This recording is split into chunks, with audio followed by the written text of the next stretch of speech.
In August 2015, Janine Fuller finally closed her gallery wall space, which she had started with Jane Haight 12 years before in Chelsea. It was no longer sustainable, Ms. Fuller said in a recent interview. But she did not give up on the art world altogether.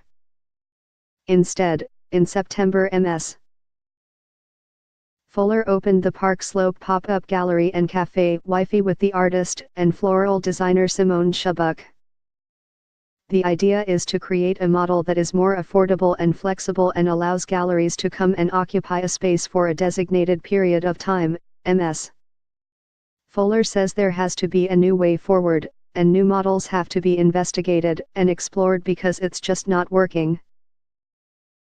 We've seen too many of our colleagues having to close because of rent and other factors. Ms. Fuller is just one of several gallerists who have been forced or opted out of their physical spaces by the economics of an art market that favors large dealers who can afford costly art fairs, where many collectors find it more efficient to buy these days, and prime gallery real estate.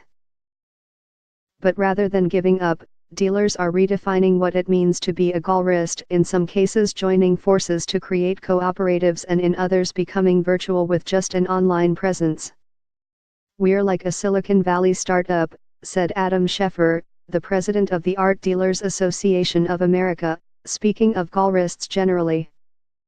"We're going to try some things, and some things will work, but you can't adhere to the same principles of sitting in your gallery like a garage attendant waiting for people to buy art." Mr. Scheffer, a partner in the New York gallery Chime and Reed, noted how the gallery's PPOW and Gallery Lelong last year joined forces in representing the artist Carolee Schneemann, and how David Zwirner and the Macaron Gallery now share representation of the sculptor Carol Bove.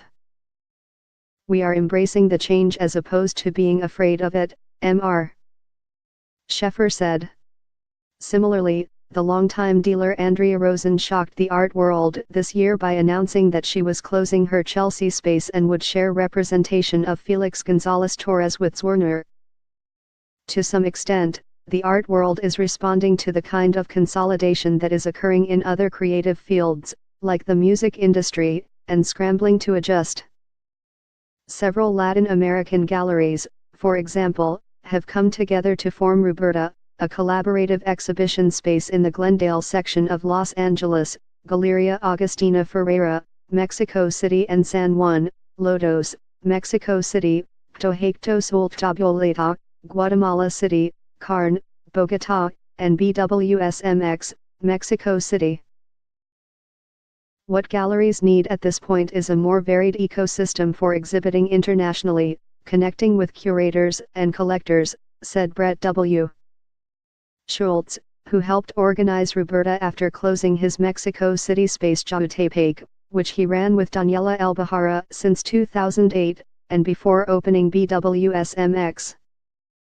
"Art fairs are very important, but they're gutting the small to mid-size gallery sector. It's stressful, it's tiring, it's expensive," Mr. Schultz said.